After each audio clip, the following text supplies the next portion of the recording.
Bonjour, comment va? Aujourd'hui, je vais te montrer comment faire du pudding. Le pudding, c'est un dessert ou un goûter avec des restes. Là, j'ai acheté des pains au chocolat de la veille. Bon, ils sont mous, je les ai coupés. J'ai 3 œufs, 1 litre de lait, du sucre, de l'arôme vanille, des pommes un peu abîmées, un peu talées comme ça. Je vais les découper, je vais les incorporer dedans. Je vais passer tout ça au four et ça va nous faire un bon gâteau. Alors j'ai découpé quelques dates, il me restait des dates, c'est bon 1 an, j'en ai toujours un petit paquet. Donc je les ai découpées.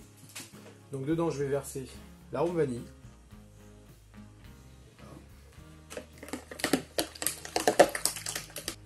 J'intègre le sucre, j'ai 100 g de sucre,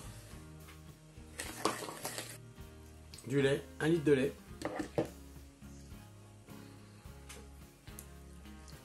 Alors c'est un gâteau un petit peu rustre, hein. C'est pas précis. Hein. Si vous avez que 2 œufs, vous mettez un petit peu plus de lait, vous pouvez mettre du sucre. On va verser dedans l'appareil.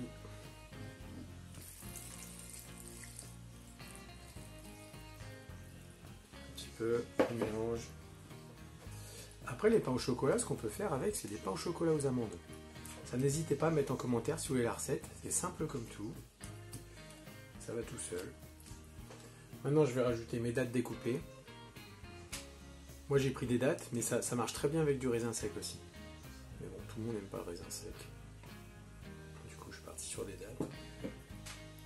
Donc, j'ai coupé mes 2 petites pommes en morceaux. Bon, ouais, j'en ai enlevé, hein, parce qu'il y avait des bouts d'abîmés, elles étaient un peu blêtes.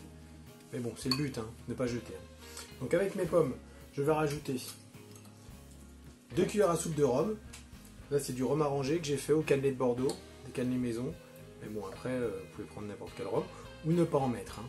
C'est vraiment pour donner un petit peu de goût aux pommes. Voilà. Je rajoute un peu de cannelle. Pas obligé non plus. Hein. Un gros peu. Donc après, on peut vraiment, si on veut vraiment de l'excellence, faire ou revenir les pommes dans du beurre, des choses comme ça. Mais moi, je vais les mettre directement comme ça parce qu'en fait, je veux garder un petit peu de croquant. Toujours séparer les saveurs et les textures et du coup avoir un petit peu de croquant dans ma préparation. C'est peu ragoûtant. Donc on va ajouter nos petites pommes.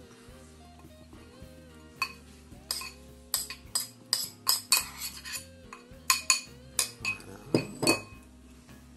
Alors pour les proportions, moi j'ai mis des pains au chocolat, je crois que j'en ai mis 8. Après, moins vous mettez de pain au chocolat ou de croissants, ça marche aussi avec les croissants. Même du pain, du vieux pain, du pain sec, faut pas acheter du pain, il y a toujours moyen de faire quelque chose avec du pain. Ou de la brioche. Moi j'essaye toujours de faire en sorte de ne pas trop jeter. Et de préparer. Avec le pain, on peut très bien faire du pain perdu, des choses comme ça. De la chapelure. Vous mixez du pain, ça fait de la chapelure.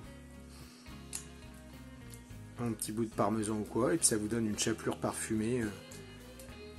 À mettre sur un gratin ou des choses comme ça. Donc je viens de beurrer un pain au four. Je vais y verser la préparation.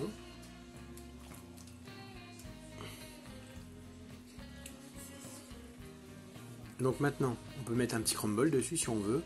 Moi je ne fais rien, je vais le placer comme ça, comme c'est pour déjeuner. Et je vais le mettre dans le four, un four chaud à 180 pendant entre 25 et 30 minutes. Et voilà. Donc comme le plat était grand, j'ai cuit 30 minutes.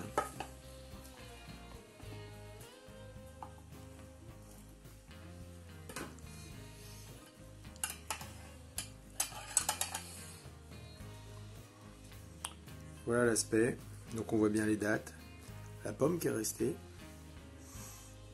Et voilà.